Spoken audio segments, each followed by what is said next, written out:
Eto, pag-usapan naman natin, isa pang kalokohan, di ba? Pinansin yung post ni Kiko Barsaga nito mga lintik na ito pero pumikit sila sa nakawan. Ngayon naman, pumipikit sila sa nakawan, nakafocus na naman sila sa lintik na impeachment ni BP Sara. Eh wala na tayong katatapusan nito. Napakatahimik nila sa nakawan pero kay Sara sila nakafocus. O sige, pag-usapan natin. Matatapos na ang one-year ban sa paghahain ng panibagong impeachment complaint laban kay Vice President Sara Duterte sa February 5. Kaya ang grupong Bayan, pinaplano na ang paghahain ng panibagong impeachment complaint. Isa pa sa pinag-aaralan ng grupo ang naunang desisyon ng Korte Suprema sa pagpapatigil ng impeachment at pagdedeklara nito bilang unconstitutional. Hinihintay pa nila ang resulta ng apela nila sa desisyong ito ng SC.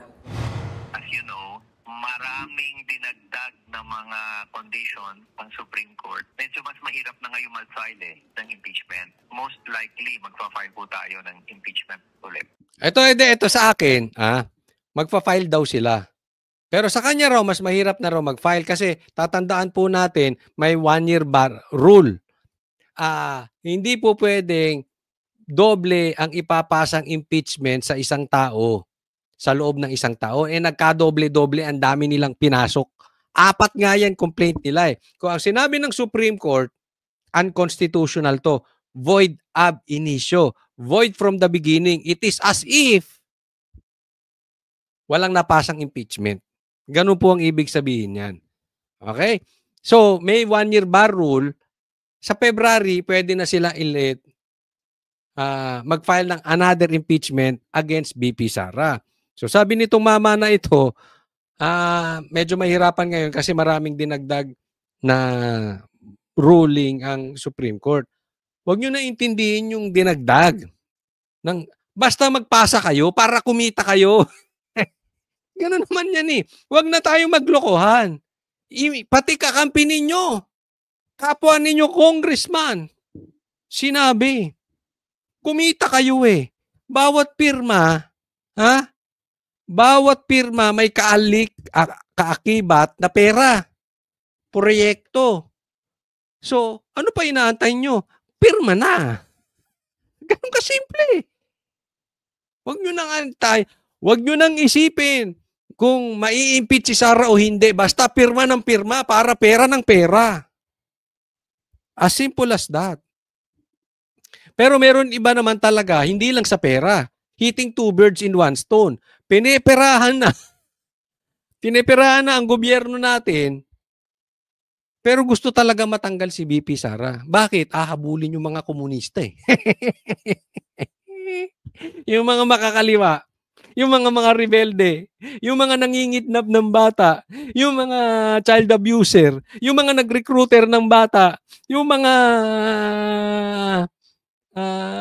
kaakibat ng best friend ng mga CPP, NPA. Yan. Alam nyo naman, galit dun talaga si BP Sara. Hindi po pwede yun. Kasi bakit? Madugo kasi yan. Yung iba dyan pumapatay ng mga pulis, sundalo. Ayaw talaga ni BP Sara niyan. Oo, yung mga kolokoy na ganyan.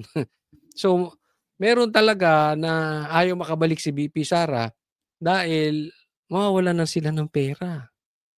Ngayon supported ng pera yung mga komunista. Di umano.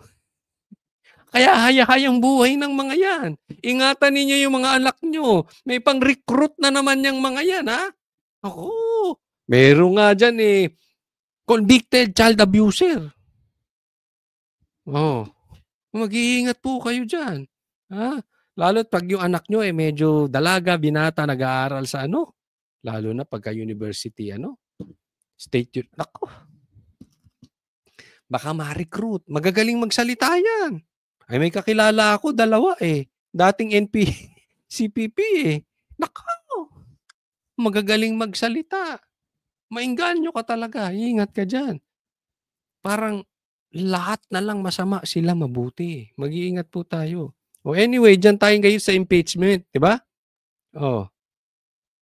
Kinalimutan nila yung problema sa baha. Diyan magko-focus ang congressman natin. Alin? Impeachment. Sisimulan na naman sa Congress. Kasi bitin yung nangyari, hindi natuloy sa trial. Noong December 2024, mga mambabatas mula sa Makabayan Bloc ang nag-endorso ng ikalawang impeachment complaint laban kay VP Sara. Isa lang ang naging basihan nila rito at yan ay ang betrayal of public trust dahil sa umano'y maling paglustay sa 612 million pesos. Betrayal of public trust. Yung pinapadeliver na 2 billion. Ang gagago nito. Yung pinapadeliver 2 billion kada buwan. Galit na galit kayo mga animal. Ay, galit na galit. Bulag-bulagang kayo. Na confidential funds. Tignan mo issue nila ha. Hindi, nilakihan lang nila. Mahilig sila magpalaki. 150 million lang yung confidential funds. But anyway, kung gusto nila 600, sige. Ganyan may issue nila eh. Ano daw pinatay daw ni Pierre Arde 5,000. Oh, ilan lang yung nagdemanda, wala silang mahanap na 5,000. 'Di ba? Exaggerated talaga yung mga komunista. Oh, hindi wala akong binabanggit kung sino 'yan ha. Basta mahilig sila mag-blow up. Ganyan 'yan, propagandist 'yan mga 'yan. Oh. So, nagbulag-bulagan sila doon sa magnanakaw sa baha. Kita nyo naman eh. Dati namumorsyento ang mga kontraktor. Ngayon hindi na, wala ng porsyento. 100% amin. Bakit? Ghost projects eh. Walang ginawa. Kanila lahat. Oh, pinikit nila mata nila. Uko sila kay BP Sara. Kita nyo mong gundi kagago na itong mga to. Ng OVP at DepEd. Pero sa ika-4 na impeachment complaint, 7 grounds ang inendorso ng 215 na kongresista.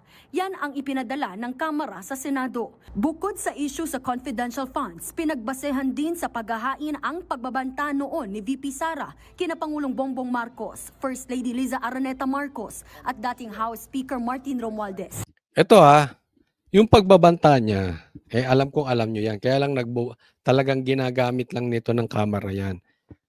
Kasi yung nagbanta siya, sabi niya, pag pinatay ako, ang papatay lang sa akin si Martin. Yung magkakamag-anak na yan, si Lisa at saka si Bongbong. Patayin mo sila. So hindi pagbabanta yun. Ang ibig sabihin lang nun, inaamin nyo na plano nyo ako talagang patayin. Yun yung punto ni Sara. Di ba kahit si Saldi ko yan ang sinasabi, papatayin siya nitong mga to? Di ba nagtutugma na lahat? So dinadagdag lang na nila yan, pinaiikot-ikot lang nila yan. Oh. Wala pang bagong tugon dyan ang kampo ng Vice Presidente. Pero kanina, flinex ni VP Sara ang mga nagawa at ang aniyay good governance ng kanyang opisina. Ang OVP ay laging handa sa panahon ng krisis. Ang ating determinasyon na maglingkod ay sinasabayan ng dedikasyon sa good governance at operational excellence. Sa gitna ng problema ng bansa sa korupsyon, kasama raw ang bise na susugpo rito. Tuloy-tuloy daw ang kanilang trabaho. Mga kababayan, patuloy tayong lalaban sa kasakiman ng mga iilang mataas na opisyal ng Nakikita nyo na ang problema natin? Di ba sinasabi ko sa inyo? Ang laki ng problema natin sa baha. December na. Sa February, ifo-focus natin impeachment. Ano mangyayari? Wala na naman yung issue ng baha. So yung mastermind, ligtas na naman. Ano ang laman ng balita? Impeachment. Ang gago, no? Yeah. Kaya ipipilit talaga nila tong impeachment na to. At malami na namang congressman ang yayaman. Pubuhusan to ng pera. Definitely, pag sinimulan ang impeachment at talagang maisasampa to kay BP Sara at didinggin ito ng Senado, malaking balita yan. For how many days or how many months yan ang pag-uusapang talaga? Sigurado ko mamamatay na yung issue ng patungkol sa ghost projects. Kaya pagtutuunan ng pansin talaga yan. They will do everything. They will spend money on this. So hindi to mahirap gawa ng paraan para makalakap na naman ng pirma. Ang kailangan nila 2/3 votes eh. pirmado, ayos na naman. Ang laki ng problema natin, ano? You know why? It's because of corrupt Congress. Sabi ko nga sa inyo, kahit corrupt ang presidente, pag ang Congress may tayo, may backbone, may character, hindi makakaporma presidente. Ang problema,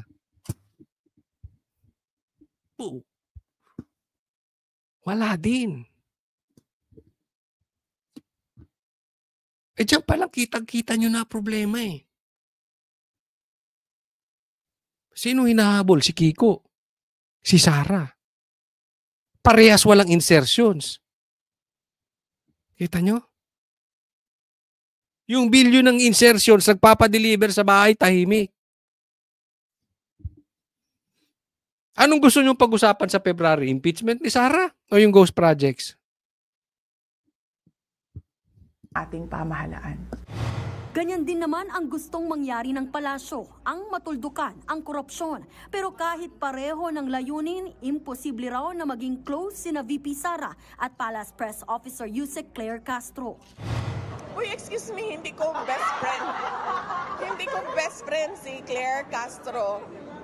Wala akong best friend na ganyan mag-isip. Oh. Totoo naman eh. Alam, huwag na tayo magpakalayo-layo. Okay?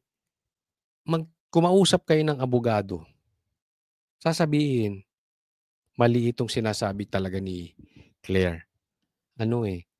Lihis na sa katotohanan. Kumausap kayo ng nasa PCO.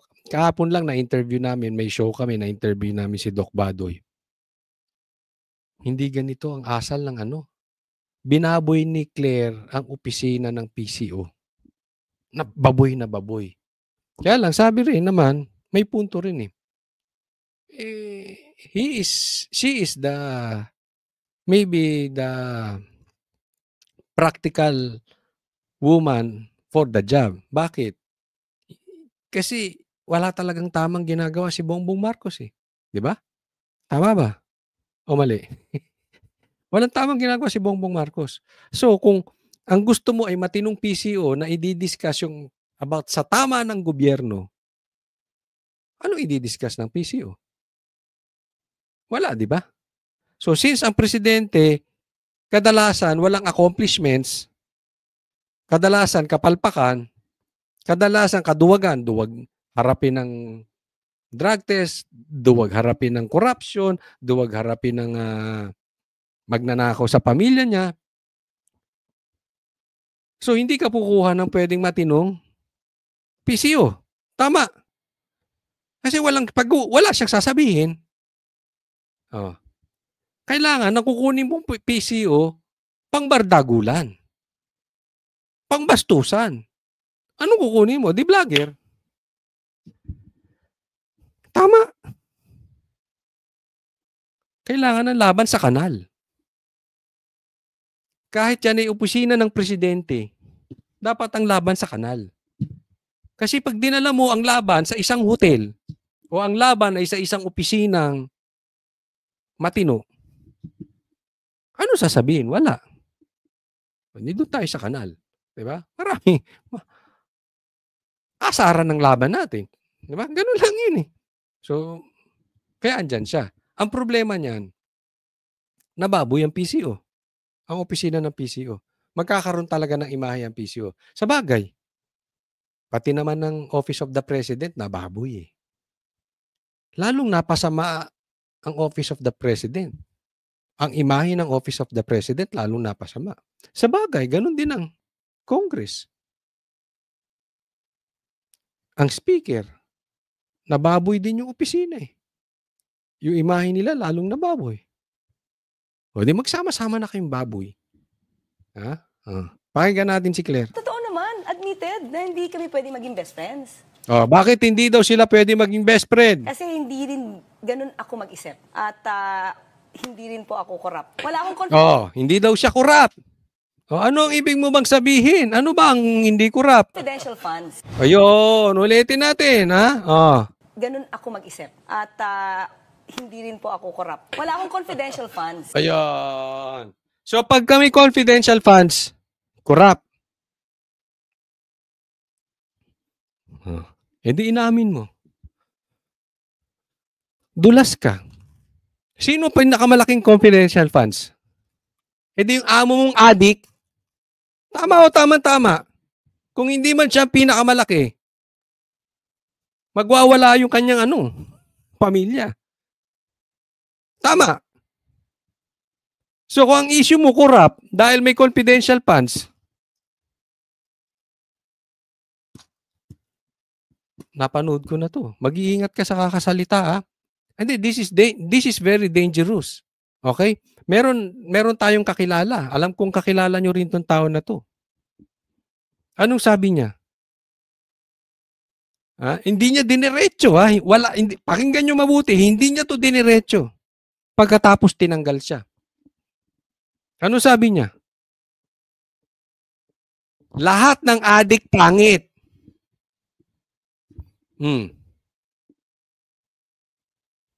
Naalala niyo yung sinabi? Kakatalaga lang sa kanyang PNP chief. Nagbanggit ng masamang salita. Lahat ng adik pangit. O yun, tinanggal siya nung pangit. Mag-iingat ka, Claire. Mag-iingat ka sa sinasabi mong yan. Kasi parang napapaamin ka eh. At tinatamaan yung amo mo. Ano naman sinabi niya? Hindi siya corrupt. Bakit? Wala siyang confidential funds. Sino ba hari ng confidential funds? Hindi yung amo mong adik. Tapos ang istorya. Ay! Nga pala, disclaimer. Hindi ako nagsabing adik yung amo mo. Kapatid niya mismo. Nag-aalmusal nga daw ng marijuana yun eh. Nagbabalita mula. Next po tayo. Pakinggan natin. Okay? Coach, baka mali ka. Ha? Si Sarah lang ang may confidential funds. Pag-usapan natin. So, pag-usapan natin. Usapang confidential funds. Corrupt pag may confidential funds. Do you believe the Vice President should explain, or were you at least curious with what has come out in the House hearings of names that were in the receipts like Mary Grace Piato? So, sabi niya, kausap niya dito si Subiri. Hindi ba kailangan mag-explain si BP Sara about doon sa Mary Grace Piatos? Or hindi ka man lang ba na-curious? Diyan sa Mary Grace Piatos na yan? Those names of fruits, people, didn't you think as a senator that there were possibilities of corruption in that whole process? Kasi ang pangalan daw, ang laman daw ng pinagbigyan ng confidential funds ay Mary Grace Piatos, etc., etc. As former Senate President with access, they always give the Speaker of the House and Senate President access to all these confidential funds. So much so that I opened it up to Senator Risa and Senator Coco. Nako! Okay? So, merong access sa confidential funds ang Senate President at saka Speaker of the House. Tama or tamang-tama? Pero nung siya ay Senate President, binuksan niya kay Risa Ontiveros. So alam ni Risa Ontiveros ang issue.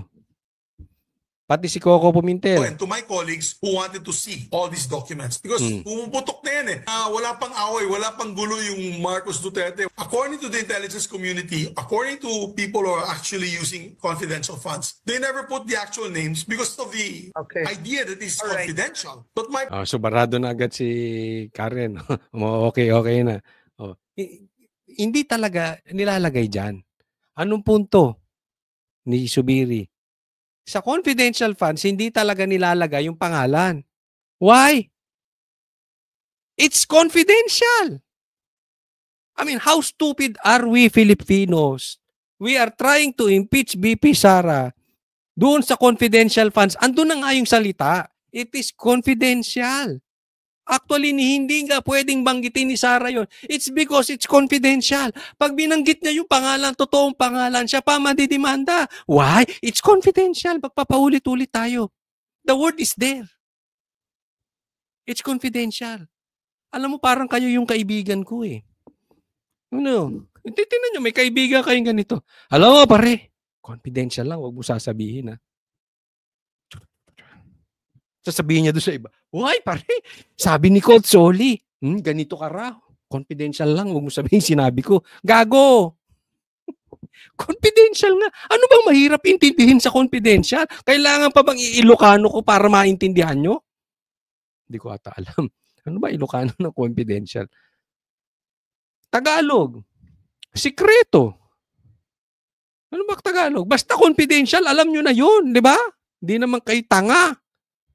Naturingan kayong senador, congressman. Tanga kayo. O, congressman. Anong punto niya? Alam ni Risa.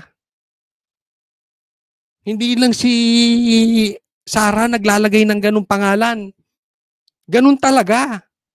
Point being is, why just single out her? Let's get Yun. rid of the fun for everybody. Why single her out? Sa madaling salita, pinatrabaho. Na-experience namin yan eh. Pinatrabaho kami ng dating sekretary. Pag trinabaho ka, mararamdaman mo yun. Kasi attacks will come from the bloggers, left and right.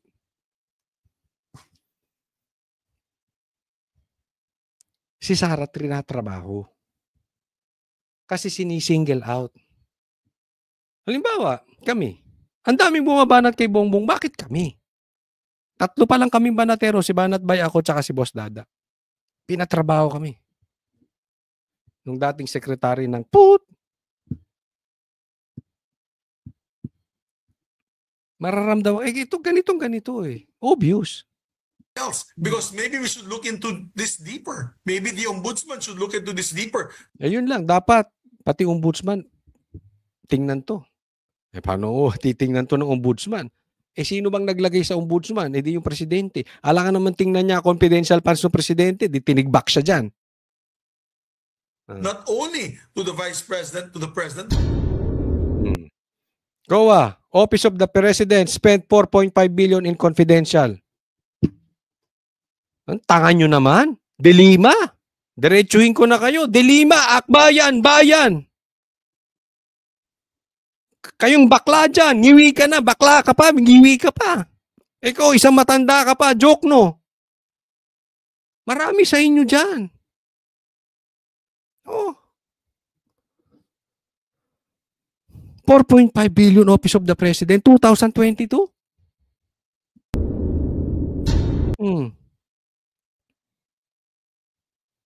Marcos office remains top spender of confidential funds.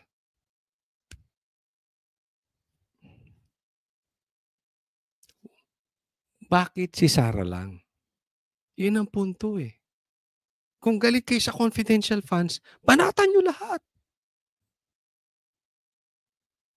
Kung galit kayo sa Mary Grace Piatos, lahat yan may pangalan. Hindi magsasabi ng totoong pangalan niya. Na-explain ko na, it's because confidential, it's illegal to put real names. Madidimanda ka pa. That's how stupid our congressmen are. Our senators. Nagpapagamit dyan sa ano na yan. Lahat yan meron eh.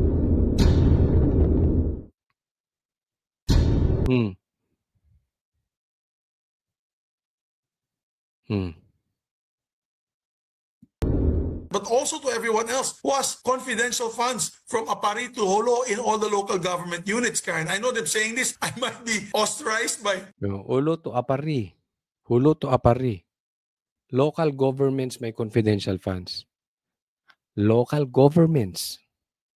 Isipin mo, Vice President, wala. Alam mo kung bakit sila galit din sa confidential funds?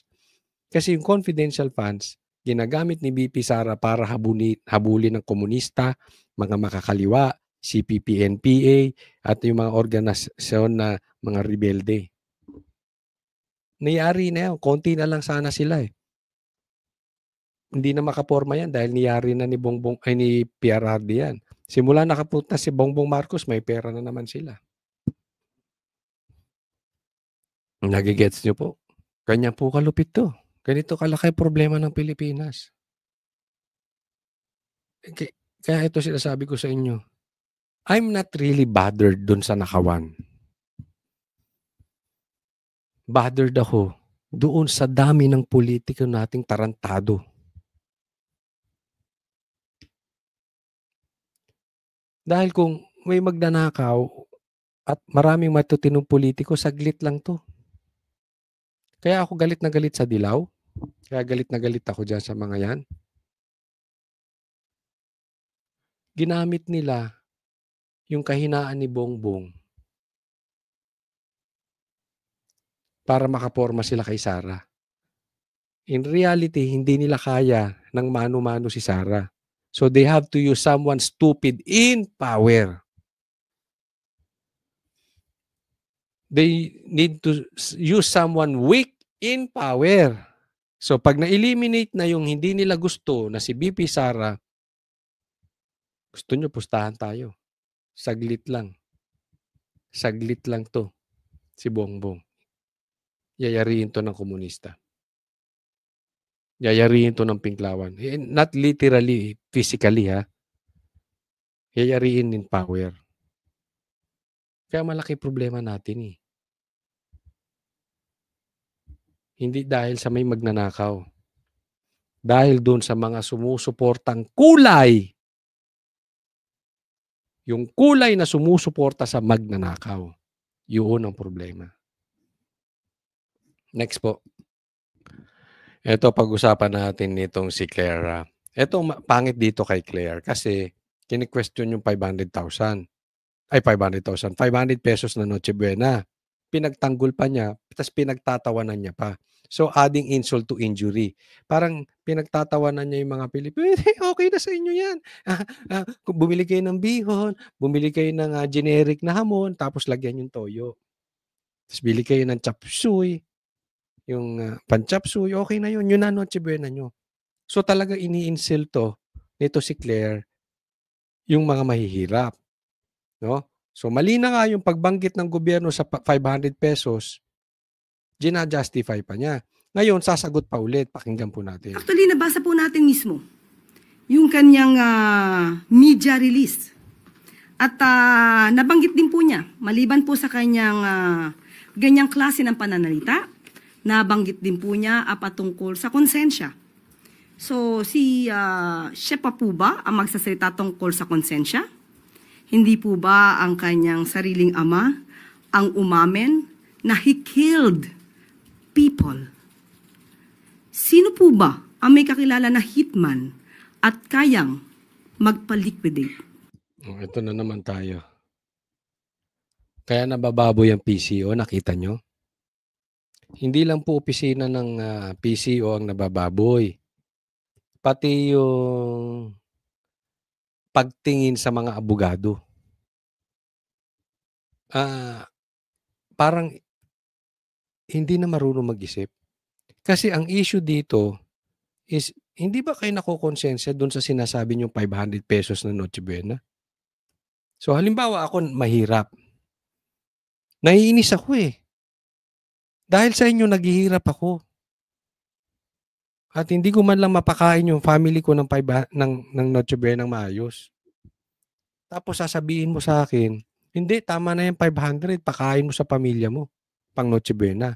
So ininsulto mo na ako, tapos magsasalita ako, hindi ba kayo nakukonsensya? Halimbawa ako yun mahirap, di ko mapakain. Hanggang 500 lang papakain ko sa pamilya ko sa Noche Buena. Hindi ba kayo nakukonsensya? Tapos ang isasagot mo sa akin, na papakainin ko yung pamilya ko, ang isasagot mo sa akin is about PRRD. Na maraming pinapatay si PRRD. Nakorap si PRRD. Nakasalanan ni PRRD. Babaero si PRRD. Si PRRD. Si PRRD. Si PRRD. Si PRRD. Tarantada. Siyempre, anong iisipin ko? Pambira, wala akong pakialam kay PRRD. Yung family ko, hindi ko mapakain ng maayos na Noche Buena dahil kayong pamahalaan, hindi nyo ginagawa yung dapat ninyong gawin para sa amin. Mati, papasok po sa akin si PRRD. Kaya ba ako gutom ngayon? It's because of PRRD. Ako, never kong sisisihin ng gobyerno kung magugutom ang family ko. I will not take that as excuse, okay? Hindi ko sinasabi excuse yung mga magulang na hindi nila mapakain yung family nila na maayos. I'm not saying it's right to blame the government. Hindi po yun ang issue. Ang issue dito is nahihirapan yung kababayan natin, and the most important day of the year is yung pagsalubong doon sa selebrasyon na inaalala natin ang pagkabuhay ng ating Panginoon. At yan po ay pinagsasaluhan ng pamilya. At halimbawa kami nagagalit sa inyo dahil iniinsulto nyo kami, tapos sasabihin nyo sa akin, PRRD. Eh siya ba, Presidente? Gusto mo, iupo mo si PRRD. Sisisihin namin araw-araw. Pag hindi namin mapakain ng maayos yung pamilya namin sa Noche Buena, ibalik nyo. Pinapangako ko sa inyo. Ilagay nyo si Sara. Halimbawa, nilagay nyo si Sara, Presidente. At nagkaloko-loko Pilipinas. At hindi namin mapakain yung pamilya namin dahil sa kalokohan ni Sara. Gusto mo? Tanggapin na lang namin at sisihin niya yung dating gobyerno ni Bongbong. Are you a lawyer?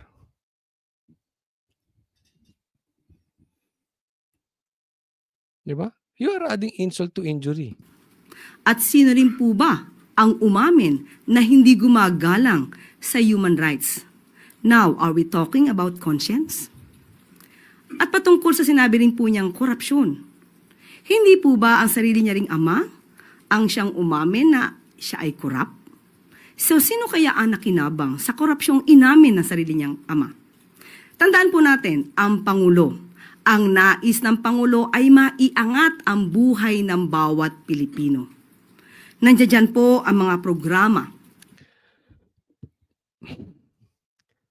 Coach Oli, dapat unawain mo, abogado kasi ganito ang kinu-question sa amin eh. Coach Oli, mali ka ng intindi. Abogado yan si Claire.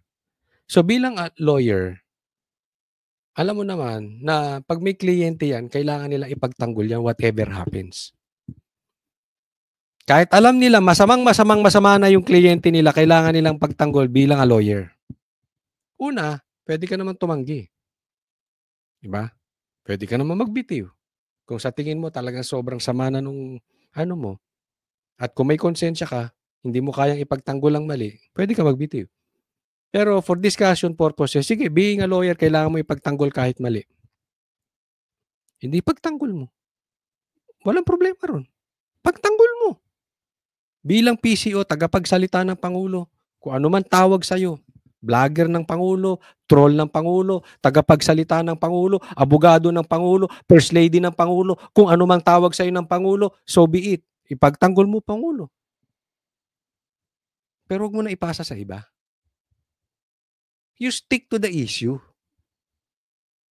Defend him hanggang sa mamatay, hanggang sa ma-overdose siya. You defend him. Because it is your responsibility. Pero huwag mo na ituro sa iba.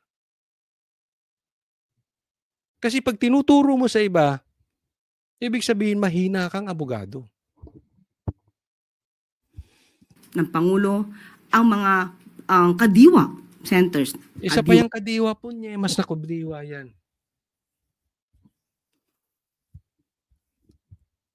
Anak ka ng Bongbong, oh. Yung kadiwa na yan, susulpot lilitaw yan eh. Sige, bigyan mo kami listahan, saan makakahanap niyang kadiwa na yan? Pag mayroong gustong patayin na balita, lumalabas yung kadiwa. Ng Pangulo, 20 pesos kada kilo na bigas. Saan nga yan? Saan yan 20 pesos? Di dapat naglabas ka na ng listahan. Pakisagot, Claire. Lagay nyo dyan sa comment section, Claire. Pakilagay. Saan yung 20 pesos na bigas ng Kadiwa ng mapuntahan? Huwag mo sabihin sa Cagayan. Paano yung taga Quezon City? Taga Cebu, pupunta pa ng Ilocos. Cagayan. Dapat yan parang Jollibee. Bawat kanto meron. Oh, just to be efficient. Walang gutom program at iba pa. So alam natin, hindi lamang sa halaga ng 500 nagwawakas ang gusto ng Pangulo para maiangat ang buhay. Saan nga Saan nga? Wala nga. Ay, nako. Ay, Claire. Sa bagay, pambardago lang ka, pwede. Pero pang abogada, wala. Next po. Ito, pakinggan po natin si superhero John Vic Remulla. Kung ano sasabihin niya patungkol kay Saldico. Eden Santos, Net 20. Nako, delikado. May tanong si Eden Santos. Alam naman natin to pag nagtanong, shoot sa banga. Sige. Ano ang reaction sa tanong ni John Vic kay Eden Santos? 5. Secretary, good afternoon po. Sa part po ng pagtugis kay former Congressman Saldico, wala po ba tayong group effort? Pagtugis. medyo ano na siya, ha? Medyo agitated na siya, medyo defensive na si John Vic, ha? Kasi ito si Eden Santos, alam naman natin medyo iba magtanong yan. So kini-question niya na bawat tanong pagtugis. Intindihin mo yung tanong. Tingnan mo, hindi lang pagtugis, papansinin niya dito. Aresto sa kanya dahil meron naman pong warrant of arrest. Ang tugis in English is hunting ba yun? Ang tugis po. Hunting yan, no? Sige. Wala po ba tayong group effort para mas mapabilis yung pagdakip po sa kanya? Talagang ginamit mo yung group effort. Group effort. Pinansin niyo yung tugis, pinansin niyo yung group effort. Baka gusto mong pansinin yung former congressman. Baka sabihin, former congressman. Dapat pa bang tawaging congressman yan? Gusto mo ata himay-himay. Vlogger ka ba? Parang gusto mong himay-himayin yung sinabi ni Eden Santos eh. Ginamit mo pa talaga yung group effort. Ang punto kasi ni Eden dito, siguro hindi niya alam, parang ito yung magtatanong na malupit eh. Huhulihin ako nito sa salita. So kailangan korikin ko yung pagtugis. Kailangan korikin ko yung group effort. Ang dito, punto rito, bakit hindi nyo mapabalik si Saldico? Billions, ay millions, o billions pa nga. Di umano, confidential funds ng executive o Office of the President. Ba't di nyo gamitin? Yun ang punto ron. Di ba may nilabas pa to si Remulla, si John Vic na ang sabi niya bakit kung kayo makikita nyo si Saldico dyan sa inyong lugar, pagbigay alam sa amin. Pambihira. Bilyon ang confidential funds ninyo. Bilyon ang intel funds ninyo. Tapos sa taong bayan din pa kayo. Ibalik nyo na lang yung confidential funds at yung taong bayan na lang ang maghanap dyan kay Saldico. Diba? Alam mo, simple lang yan. John Vic, nakidnap nyo nga. Di umano, yung si PRRD paalis. Na ibalik nyo nga si Tebes. Diba? Pag gusto nyo talagang pabalikin to, may paraan. Ang problema, ayaw nyo pabalikin. Yan ang sinasabi ng marami. Dahil pag pinabalik nyo yan, magsasalita yan. At pag nagsalita yan, tutumbukin yung amo nyo pinoprotektahan. Kasi madali lang naman yan eh. Diba? Kung talagang gusto nyo pauwi niyan, dami, kontakin nyo yung mga connection ninyo, gamitin nyo yung pera ng taong bayan na nasa confidential na nasa inyo na yun eh. Meron naman. It is a whole of government merong group effort. approach to get Saldico. the DFA, May DFA, the DILG, DILG, the Ombudsman, the Ombudsman, the DOJ are all DOJ. working together in order to get a satisfying outcome into the repatriation of Zaldico back to... Ayan, kita mo, ang dami nyo na. Lahat kayo walang silbi. Hindi nyo mapabalik si Zaldico. Kung gusto, may paraan. Si Tebes nga, napabalik nyo eh.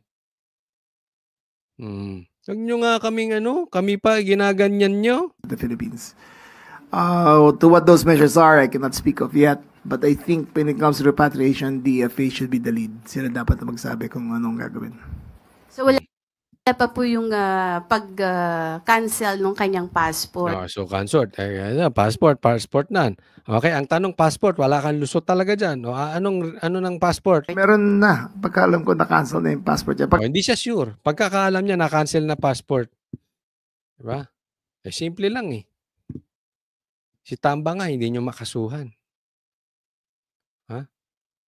Ang dami yung team. Kapatid mo, ombudsman pa. Nasa DILG ka, nakakalapit ka. Executive Department ka, nakakalapit ka kay Bongbong. Hanggang ngayon, wala pa rin kaso yung pinsan niya si Zaldico. Ay, si Tambaluslos, si Romualdez.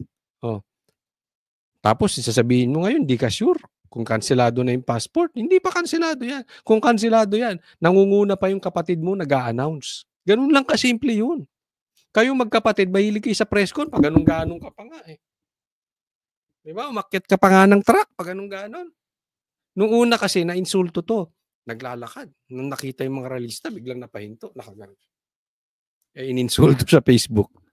Hindi ngayon, para hindi na siya ma-insulto, akyat na lang doon siya sa truck. Hindi na siya obligado maglakad. Anong punto ko? Kung kanselado passport niyan, hindi pwedeng hindi mo alam. Kasi mahilig kayo magkapatid sa optics. Lalo na yung kapatid mo. Ang hilig nun sa optics. Mr. Announcement yung kapatid mo. I-announce siya kung kanselado na passport nito. Alam ko lang but you can check again. Pero, again, we believe he's holder of 2 passports Not only a visa, but 2 passports. So, doon yung may complication tayo ng konti. Wala kayong magawa. No? Wala kayong magawa kay Bongbong. Baka utos. Ay, nako. Ito, pag-usapan po natin itong pagkakasuspindi kay Kiko Barzaga. Himay-himayin po natin at gusto ko pong bigyan ng komentaryo. Po na nakaupo, subukan nyo namang tumayo. Good afternoon. Good afternoon, Kiko. Kumusta na yung kaso ni Tito Romualdez mo? Isa pa itong iyakin Itong congressman na ito, itong magnanakaw na congressman na ito, di umano. Itong anak ni Bongbong, iyakin din to pambihira. Hindi siya nakasagot pero hinayaan niya. Again, yung tatay niya, di ba? Ang tagapagtanggol, babae ito. Hinayaan niya rin yung babaeng ipagtanggol siya. Talaga, medyo weak talaga tong pamilya ng Marcos 50-50. Ayaw sumagot. Ayaw sumagot, natatakot. Yun, Naging kontrobersyal si Cavite 4th District Representative Kiko Barzaga sa mga video na ito na siya mismo ang nag-post sa kanyang social media pages. Kanina, mga post din ni Barzaga ang basehan ng committee report ng House Ethics Committee na pinagtibay sa plenaryo. Inirerekomenda nito na suspendihin si Barzaga dahil sa ilang social media post niya na umano'y malaswa, nakababastos sa ibang opisyal ng gobyerno at nagsusulong ng pagkakawatak-watak. 249 ang bumoto pabor at 5 ang hindi. Yan, teka muna, dito muna tayo. Sinuspindi si Kiko dahil sa mga social post niya. Grabe, no? So, ibig sabihin natin dahil yung parang kabastusan na sinasabi nitong mga congressman at dahil nagkakawatak-watak sila. So, ano bang gusto nitong mga congressman iyakin na ito? Hindi sila magkawatak-watak, pareha sila, ihimurin yung puwet ni Bongbong Marcos. Kitang-kita naman Isipin nyo, sa dami ng congressman, maaaring may mga absent, 249 ang bumoto ng yes, 5 ang bumoto ng no na hindi gusto na suspindihin si Kiko Barzaga. So definitely may mga absent. Pero kitang-kita na ang gusto nilang klase ng pagkakaisa ay himurin ang puwet ni Bongbong Marcos. Himurin, lalong-lalo na ang puwet ni Tambaluslos. Hindi mo pwedeng bibirahin ang kalaban. Yun ang gusto nilang na nagkakawatak-watak. Hindi, ganyan po talaga. Ganyan po talaga ang politika. Hindi mo dapat sususpindihin dahil iba ng paniniwala sa inyo. Sinuspindi nyo dahil pinost niya, nilapitan niya, na o kamusta, kinakamusta niya lang yung pinsan niyang magnanakaw. Di ba? Anong klaseng congressman to mga ito? Balat sibuyas. Anong klaseng mga congressman ito? Mga iyakin. O, di ba? Ang daming problema natin sa baha. Isipin na lang natin, kahit anong post ni Kiko Barzaga, ikaw, ako, tayong lahat hindi magugutom. Tama or tama-tama. Pero dyan sa pagnanakaw dyan sa baha, dyan sa ghost projects, ikaw, ako, tayong lahat magugutom. Tama ba? So, ibig sabihin may epekto sa bawat tao. Tingnan nyo, pinagkaisahan nyo. Napakalaking problema natin dito sa pagsususpindi kay Kiko. Huwag po natin kakalimutan ito ang isa sa importante dyan. Yung pagkakasuspindi ng ethics committee na yan kay Kiko Barzaga, meron pang kakahinatnan yan. Sa susunod, gagawin at gagawin na yan. At posibleng gawing jurisprudence to. Bakit kay Kiko? Nangyari nung kay Kiko. Nagkabutuhan lang. So dito, hindi na papairali ng batas. Hindi na kailangan pairali ng due process. Basta marami kayo, pag pinagkaisahan nyo isang congressman, mangyayari. So anong magiging mangyari ngayon? Napaka makapangyarihan na ng congressman, napakakapangyarihan na ng presidente na kaya nilang mag-insert, kaya nilang umarakot ng pera. Tapos hindi ka pwedeng magsalita. Bakit? Maraming pera yan. Siyempre, maraming ipamimigay na pera yan. So pag umiba ka, pwede ka nang kasuhan agad sa ethics. Pasuspindi ka. Naiintindihan po natin. Malaking problema yan. Sobrang laki na ng kapangyarihan ng presidente at ng speaker. Dinagdagan nyo pa. So sa susunod, anong mangyayari? Wala nang kukontra. Bakit? Pagbubutuhan na lang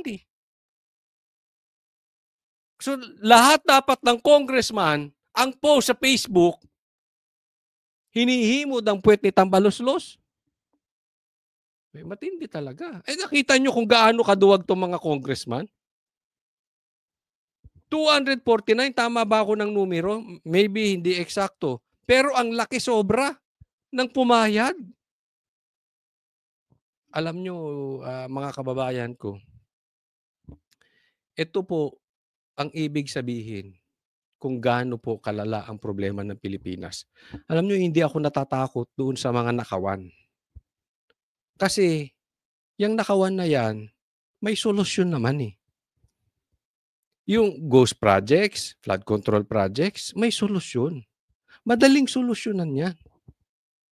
Ang problema ng malaki ng Pilipinas, kung bakit tayo baon, dahil pinagtatanggol ang mali. Ganyan na po kalalim ang problema ng politika sa Pilipinas. Yung mali, nagiging tama dahil makapangyarihan ng pera. Diyan po mapapatunayan natin lugmok talaga ang Pilipinas. Diyan mapapatunayan natin kahit mapalitan ng presidente, pagkakaganito ang mga congressman natin, walang mangyayari sa Pilipinas. Asahan ninyo. Wala. Ilagay mo dyan ang pinakamatinong presidente, ilagay mo dyan ang pinakamatinong vice president. Pag ganito ng ganito ang ibobotong congressman, walang mangyayari po mga kababayan ko. Wala po. Kasi hindi sila nakatingin sa mali o sa tama. Nakatingin sila kung sino ang poproteksyonan. Nakukuha po natin. Kasi kahit may magnanakaw ng ghost projects, kung ang congressman natin matitino, madidimanda yun. Tama o mali? Mai-impeach yun. Kung ang presidente natin magnanakaw at okay lang yun, kahit magnakaw siya na magnakaw. Pero kung matino ang congressman, mai-impeach agad-agad. Tama ba? Kaya malalim problema natin, Pilipinas. Kaya hindi natin masolusyonan ng korupsyon. Dahil sa lalim ng problema natin sa mga politiko, it's not only the president, not only the vice president. Kaya kahit sino umupo diyang presidente. Pag loko-loko ang mga congressman, wala din. Dahil dito, 6 na pong araw suspendido si Barzaga dahil sa umano'y disorderly conduct o asal na hindi katanggap-tanggap para sa isang miyembro ng House of Representatives. Recommends the imposition of the penalty of 60 days suspension from office without... Alam mo, hindi ko pinagtatanggol dito si Kiko Barzaga. Baka sabihin na, baka mamaya sa susunod may gagawin tong kapalpakan. Hindi po yun ang issue. Ha? Hindi ko sinasabing malinis si Kiko Barzaga. Meron nga akong kinaiinis ang ginagawa niyan minsan. Parali ng parali, di naman napunta. O kaya dadaan lang. But yung mga yun, minimal lang yun. Okay? Lahat naman tayo may pagkakamali eh. Tama? Mali. Lahat po tayo may pagkakamali. So, isinasantabi ko yun. Baka sasabihin sa susunod, pag kami nangyari kay Kiko, hindi mo nakakampihan. Hindi po to kampihan. Ang prinsipyo po natin dito, pag tama, palakpakan, pag mali, banatan. Mali po yung congressman dito. Yung po issue. Hindi ito pagtatanggol kay Kiko. Kahit si Risa Ontiveros pa yan, na mabaho ang bunganga, ipagtatanggol natin kung mali yung ginagawa nitong mga congressman. Naiintindihan po natin. Okay? Doon lang tayo sa totoo. The benefit of salaries and allowances. Nagugat ito sa ethics complaint na inihain ni House Deputy Speaker at Antipolo Representative Ronaldo Puno at iba pang kongresistang dating kasama ni Barzaga sa NUP o National Unity Party. Kaugnay sa social media posts ni Barzaga, kabilang ang tungkol umano sa kalaswaan at tilaan nila nag-uudyok na sunugin ang kamera. Bago pagbotohan ang committee report sa plenaryo, nagbigay ng pahayag si Barzaga. I wholeheartedly accept the decision of the committee, but I maintain my stance that President Marcos must be held accountable for his crimes. Ayan, binanggit niya na patungkol kay Marcos. Ha? O sige, tinatanggap ko na ako ay masuspinde. Pero kailangan maging accountable itong si Bongbong Marcos sa kanyang pagnanakaw. Too many people have died and too much money was plundered from the Filipino people for us to stand down now. Whatever punishment may fall upon me, and others who stand against this president who has lost his constitutional mandate of serving the Mr. people Speaker, is inconsequential point of in order. relation to the amounts of... Nakita nyo, pansinin nyo, kinokontra na siya dyan. Ha? Dito pa lang makikita mo na, basa na talaga ang karakter ng congressman, ng mga congressmen. Wala talaga. Kasi yan dapat pinagbibigyan ka pa rin magsalita eh, di ba? Kanya-kanya naman kayo dyan eh. lives Mr. Speaker, and point of futures order. that will be saved when Majority President Leader. Marcos leaves Malacanang. It took the deaths and imprisonment Point of order, of Mr. hundreds Speaker. of thousands to bring Marcos Sr. to Point of justice. order, Mr. Speaker. My punishment is only the beginning. Pero namatay ang kanyang mikropono. Nakaw! GMA naman. Ano sabi ng GMA? Pero namatay ang kanyang mikropono. GMA, halatang-halata naman ang mga wordings nyo. Pero namatay ang kanyang mikropono. Ha? Let's call a spade a spade. Pinatayan siya ng mikropono. Hindi nyo alam, GMA? Ako yung nagtatanong lang. Ano yun? Biglang namamatay? Pag binanggit mo, Marcos, corrupt? Kasi hindi naman to, lagi naman pinapatayan to si Kiko eh. Yung dati niya nakita ko pinatayan din to si Kiko eh. So pagka iba na ang sinasabi mo, may patungkol na doon sa kanila mga pinoprotektahang amo, papatayan na ng mikropono. Eh yan po yung punto natin. Imagine niyo. Imagine, yung sinasabi ko eh. Imagine niyo yung pinakamatino, pinaka-kristyanong presidente ilagay mo tsaka vice president. Pero ganito, Congress? Alam mo mangyayari sa atin. Ano mangyayari? Ha? Imagine niyo, pinakamatino sa balat ng lupa, presidente at vice president. Ganito, Congress. Tapos magnanakaw, di umano ha, yung according to saldi ko. Magnanakaw ang speaker. Mag-insert dito, insert doon. Oh. Pati si Dilimang, papa-insert na rin. Oh, so may mga insert. Kunwari lang, ha? Ano to? For discussion purposes lang.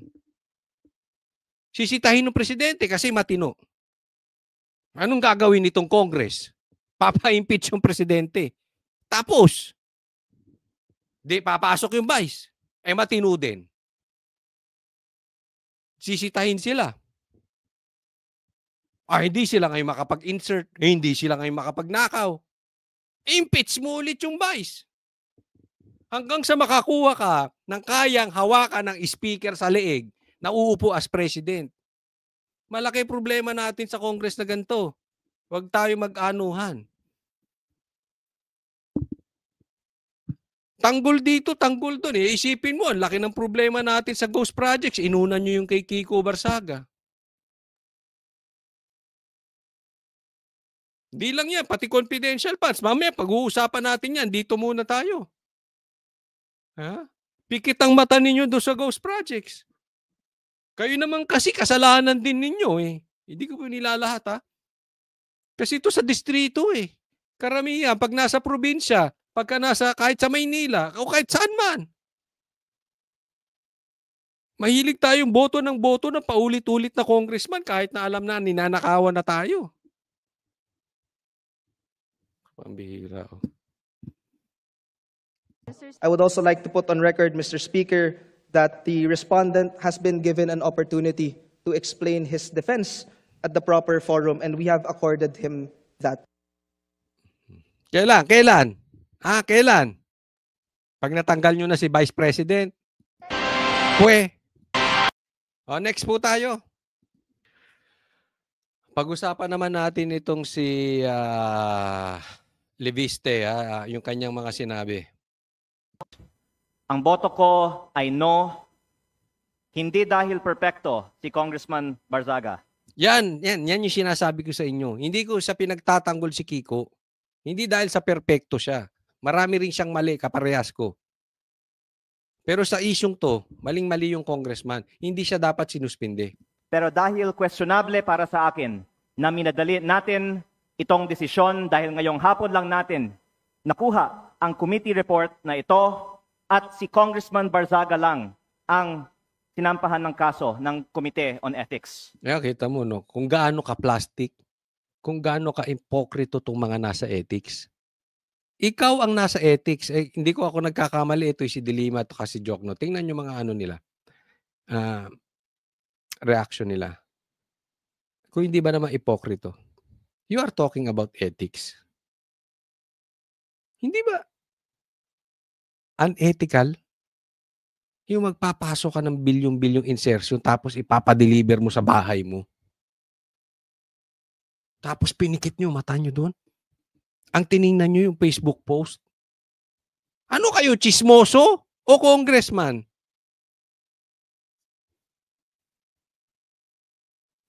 Look at itong mga hypocrite sa gilid niya.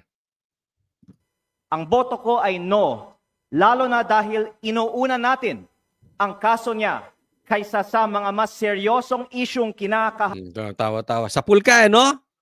Mr. Driver? Mr. Driver? Harap ng isa sa mga kasamahan natin. Isang kapwa kong Batanggenyo na nandito ngayon na bumoto sa kaso ni Congressman Barzaga. Hindi ba nakakahiya maging miyembro ng Kongreso dahil parang naging normal na meron tayong isang kasamahan na inakusahan na nagbayad para sa mahigit 100 billion pesos ng mga kontrata sa DPWH? Para bang tinatanggap natin na normal lang magkaroon ng kasamahan na iniugnay sa pagnanakaw ng bilyong-bilyong piso na hindi iniimbestigahan na ng Committee on Ethics, Public Works o Infracom? Ito yan yung ano, yung tingnan nyo reaction nitong tatlong bading na to. Itong si ano to? Ito si Percy, itong tanda na to. Hoy, magbago ka na, tanda mo na, bading ka pa. Kasi ito si Dilima. Titinan ninyo. Alam puto niya? Tama eh. Ang pinaparinggan niya dito, di umano ay si Garjola, na merong di umanong binayaran patungkol dyan sa kontrata, etc., etc. Pero inuna. Ang inuna ng Congress. yung Facebook page. Yan yung eksaktong punto. Diba? Ay inuunan ninyo yung confidential funds ni VP Sara. Lahat naman merong confidential funds. Simula sa taas hanggang sa mga mayor, puntahan mo Sulu hanggang Apari. Lahat. Yan yung sinasabi, pag trinabaho. Trinabaho talaga to si Kiko. Trinabaho to si VP Sara. Pero alam nyo, epektibo? Ha? Napikon sila eh. Dahil ang sinasabi ni Kiko Barzaga, maputol ko lang kayo, i-impeach niya si Bongbong Marcos. Kaya sinuspindi ng 60 days. So doon sa 60 days na yon, papasok yung papasok yung impeachment naman ni VP Sara. So hindi muna makagalaw si Kiko, hindi muna maipasok yung impeachment, mauna muna yung impeachment ni VP Sara. Mamaya i-discuss po natin yan. Okay? Dahil nga plano ni Kiko Barzaga ipa-impeach din si Bongbong Marcos. Lintik naman itong mga ibang congressman, lantaran na sa pagmumukha nila na yung first family ay involved sa nakawan. Hindi po pwedeng hindi nila alam. Hindi po pwedeng hindi nila alam. Pero pinikit nila. Yan po ang issue kung bakit sinuspindi si Kiko Barzaga. Tuloy, Congressman Lebiste. Samantalang inuunan natin ang kaso ni Congressman Barzaga, habang hindi man lang natin pinaglalaanan ng masusing atensyon ang mas mabigat na aligasyon, lumalabas na parang okay lang magnakaw sa Kongreso. Nakatala na sa kasaysayan, nasa gitna ng matinding kontrobersya. Tingnan mo, pangiti-ngiti pa to si De Lima. Parang okay lang magnakaw ng saba. Ay, ng saba. Ano ba nangyayari? Si De Lima na auto-focus ako? Ang ganda-ganda kasi. Parang nagdadalaga.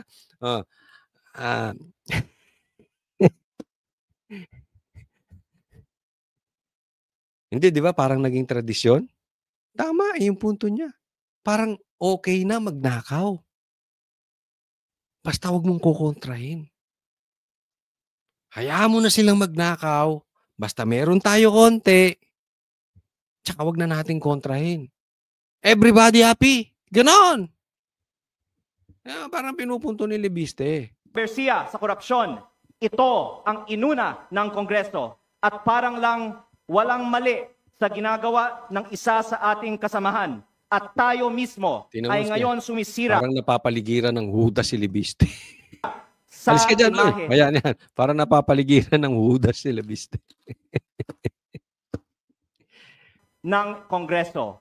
Mahiya naman tayo. Yan yung sinabi ni Bongbong Marcos sa inyo. Mahiya naman kayo.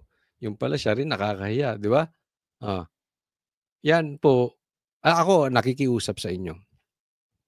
Okay. Ako naman nagsalita sa inyo noong 2022 election. Hindi ko po kayo sinisisi. Pero sinasabi ko naman na sa inyo. Huwag niyong iboboto si Bongbong Marcos. Okay lang, suportahan niyo si Sara. Diba? Pero hindi nyo kailangan iboto si Bongbong Marcos. Adik yun. Tagal na namin sinasabi. Hindi ko po kayo sinisisi. Ito'y pinapaalala ko lang dahil meron ako ulit pakiusap. Sa darating na eleksyon, iboto po natin yung mga batang ganito.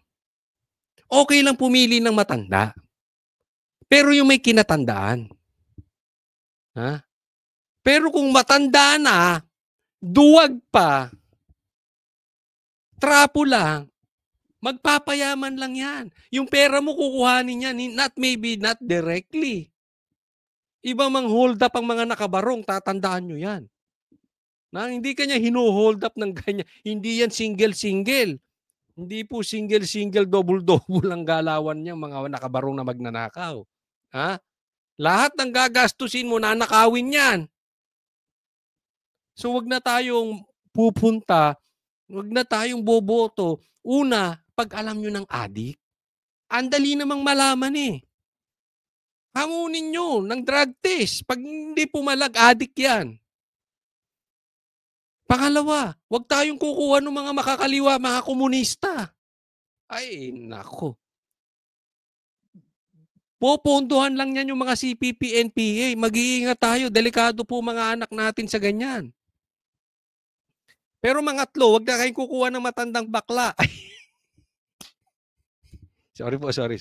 Wag kayong kukuha nung matatanda na wala nang silbi. Ha? Yung alam mong nagpapayaman na lang sa kaban ng bayan, magpapatanda, tapos kukunin yung anak niya, siya, yung anak niya naman magnanakaw, tapos yung anak niya, habang yung apo niya ay tinuturuan na magnakaw. Paulit-ulit na lang. Kuha kayo ng batang masigasig.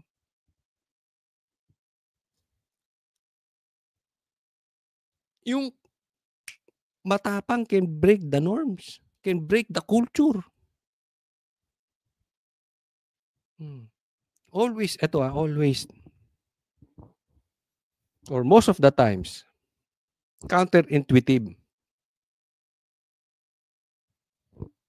Pansinin ninyo, yung mga ginigipit, sila'y may prinsipyo. Pansinin ninyo, sino yung hayahayang buhay, tahimik? Sila'y magnanakaw. Tama ba ako? Tama-tama.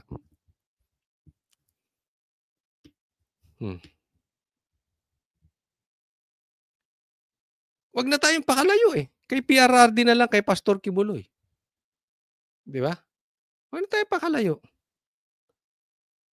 Sino yung lumalaban para sa bayan, yan ang ginigipit. That will always be the case. So mag-iingat tayo sa pagboto natin. Kung ako lang, doon na kayo sa bata. Sa prinsipyo pa yan eh. Bago makurap ang utak niyan, kasing tanda na yan ni Jokno. So, along the way, pag nakita nyo talagang hindi matino, tulad ni Jokno, ay, alisin nyo na. Pero habang bata pa, matino pa yan eh. Maprinsipyo pa yan. Ngayon, malay mo, magtuloy-tuloy maprinsipyo. Hindi, hayaan natin. Tuloy lang niya. Di ba? Boto natin ang iboto. Pero kung mauuwi parang si Jokno, mauuwi parang si Tito Soto, si Lacson. Wag na. Okay, gets? Okay, next po tayo. Ito, pakinggan niyo po natin. Ako, huli sa video na duwag. Tila snub ni CWS Party List Representative Edwin Guardiola si Batangas 1st District Congressman Leandro Leviste sa Kamara ngayong araw. Huli sa video ang pagtanggi ni Guardiola sa tangkang pag-selfie ni Leviste. Ayun, magpapapicture pa, selfie. May pagka-Kiko Barzaga pala to si Leviste, ha? Ngayon sinasabi ko, kailangan dito tayo sa mga bata na matatapang. Ha? Hindi yung matatapang magnakaw. Papapicture. Tingnan natin kung anong reaksyon ni Guardiola. Sa kanya sa loob ng session hall. Matapos umalis ni Guardiola, agad itong sinundan ni Leviste hanggang sa upuan para sana kausapin. Pero hindi pa rin siya pinansin ng kapwa kongresista. Si Leviste ang isa sa mga pinakamaingay na kritiko ni Guardiola. Ang isa sa 8 kontraktor na pinakakasuhan ngayon ng ICI at DPWH sa Office of the Ombudsman. Ayun, matapang talaga, no? Inisnab na siya, sinundan pa niya. Kaya ito si Guardiola, hindi ko alam kung napainom ng Gatorade, napainom ng Red Bull, o kape ang iniinom niya. Hindi natin alam kung yan ay Coca-Cola. Kung ano man niyang iniinom, pero napainom siya, pambira. Ayaw talaga akong tigilan nito si Leviste. Ito pala si Leviste, ang talagang kontrapelo niya. Ito dahil contractor. According to Bilyonaryo, isa to sa kinasuhan ng ICI at DPWH, isa to sa 8 contractor. Kita nyo na? Kinukot siya. Pinipi ko ni Leviste. Ganyan po ang iboto natin. Huwag na tayo dun sa mga matatandang paulit-ulit lang. Wala namang nangyari. Kayo naman kasi boto kayo ng boto. Pati si Lito Lapid pinagboboto nyo pa. Pambihira namang buhay ito. Ang mangyayari sa Pilipinas. Wala nang silbi na kinukuha lang yung pera ng Pilipinas eh. Kinukuha lang yung pera ninyo eh. Hindi ko sinasabing ninanakaw. Of course, kinukuha pera niya. May sahod yan eh. Kaya kukunin na sahod ng mga yan. May driver pa yan. Oh, lalo na si Pogi ang driver. Yung congressman na dating nakakulong congresswoman. Si anong babayad niya sa driver niya? Hindi galing sa'yo. Ano ibabayad niyan sa security niya? Hindi galing sa'yo. Boto kayo ng boto. Buti kung nakakabayo yan. Si Lito Lapid, di ba? O doon na kayo sa bata. Huwag na yung paulit-ulit yung boto nyo sa mga wala namang silbi. Contractor pala pero matapang tong mama na ito. Talagang sinundan niya hanggang sa dulo. Naputo lang dyan pero medyo pinipikon-pikon pa niya yan dyan. Hindi makahirit. Kaya kung matapang si Garjola, baka nagkagulo dyan eh. Binigwasan yan. Next po ito. Hindi lang po ito si Libiste matapang. Ito rin tong maman to matapang. Pakita ko sa inyo. Hindi ko na po kinuha yung video kasi matatagalan tayo Pero paiksiin na natin. Ang ganda nito sinabi nitong anak ni Marcoleta. Matapang din tong tong bata na ito. Kakilala po natin ito. Ano po ba ang mas mabigat na kasalanan? Ang magmiyaw o magnakaw? No? Medyo yung kanyang sinabi medyo pang-quote card talaga. May kakilala akong ganyang vlogger. Ang hilig magbanggit lang ng quote card. Magpa-quote card. Basta. Pero alam mo, maganda tong yung sinabi niyang ganyang kaiksi. Yan ang istorya ng Congress ngayon. Maiksi yan. Nakakatawa. Patawa. Pero yan na talaga buod. Malalim yung sinabi. Kasi ang issue natin ay hindi talaga yung magnanakaw. Ang issue natin dito, ang issue ng mga congressman ay sino ang kokontra dun sa magnanakaw. Yun ang sususpindihin. Yun ang kukutsain. Yun ang pagtutulungan. Yun ang ipapa-impeach. Etc. etc. Eksakto. Yung pagmiyaw sa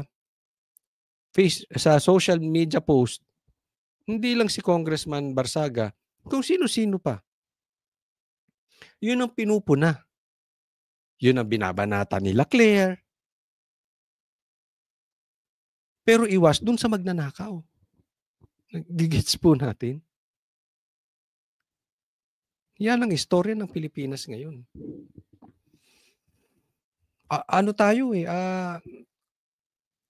Malalim ang problema natin. Talagang marami sa atin, mga politiko, kaibigan ng politiko, nagbubulag-bulagan na. Kakaunti, sa totoo lang, kakaunti na yung matitino. Marami po yung taong bayan. Pero yung nasa posisyon, kakaunti. Naintindihan po natin. Maraming galit sa magnanakaw sa Pilipinas. Alam ng Pilipino sino magnanakaw. Kakaunti na lang talaga yung supporters ng administrasyon. Ang problema, yung mga nakaupo, sila yung madami. Kakaunti naman yung tunay na galit sa magnanakaw. We have a problem. Pagkatapos, magkaka-eleksyon, yung mga botante naman nagalit sa magnanakaw, nahimas lang ang likod, nabigyan lang ng ayuda, AX, 300, 500 binoboto.